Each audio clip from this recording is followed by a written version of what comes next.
Okay, now today we will come to the effects of rotation of a plane mirror. So follow this diagram here.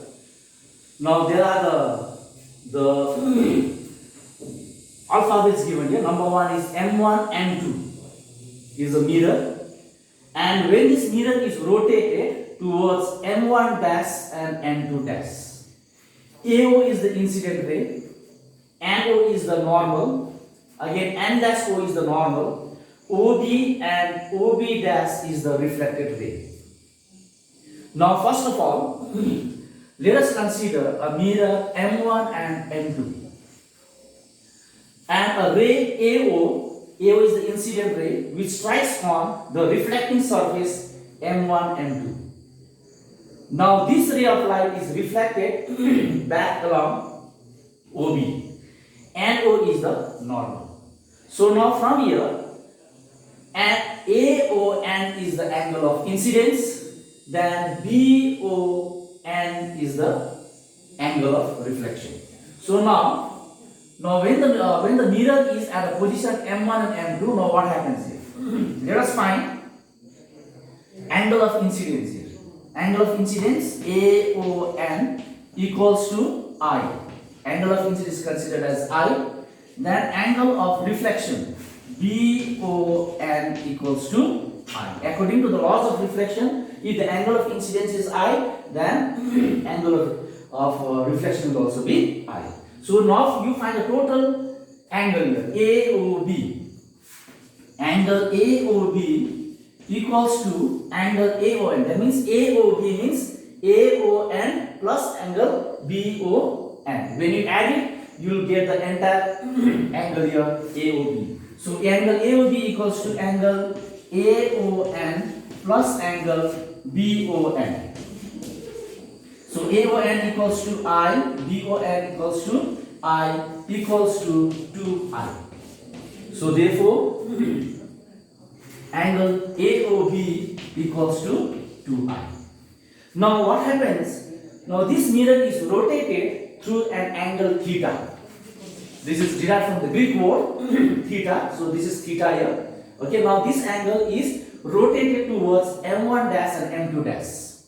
Okay, through an angle theta.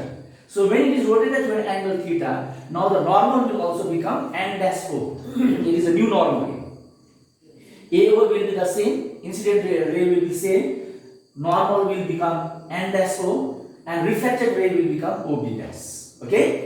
Now let us come to the when the mirror is rotated to an angle theta, then you find angle of incidence. Now angle of incidence will be AO N dash. Angle AO N dash will be the angle of incidence. So angle of incidence will be I plus theta. So how it comes is that AO N dash. That means AO N is I, then NO N dash is theta. So the entire angle here AO N dash will become as I plus theta. Okay. Similarly, angle of reflection you find it here B dash O N dash. B dash O N dash is the angle of reflection here. Angle of reflection will also be same here. That is B O N dash will be I plus theta.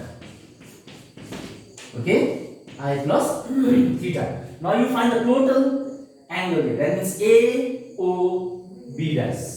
Now angle AOB dash equals to angle AON dash.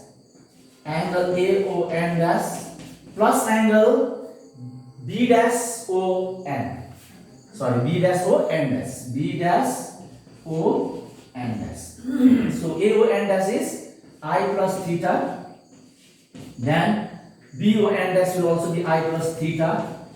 Then add it here 2I plus 2 theta. Now what you do? 2 you can take common here, I plus theta. Okay. So angle AOB dash will become 2 times I plus theta. Now what you have to find? Now you find the angle between the two reflected rays here.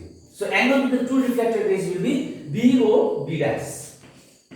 BOB dash is the angle between the two reflected rays. So to find BOB dash, what you have to do? you take AOB dash minus AOB. When you subtract this, you will get this value here. So angle BOB dash will be AOB dash. So what is AOB dash here?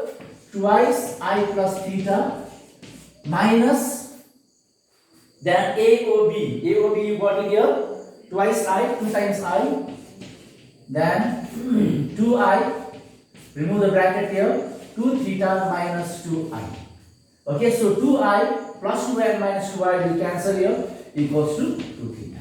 So that means when the mirror is rotated to an angle theta, then the reflected ray will become 2 times theta. That is 2 twice theta. So therefore, it is concluded that for a given incident ray, if the mirror is turned to an angle theta, then the reflected ray will become twice theta. Okay, so this is how the effect of rotation in a plane mirror takes place.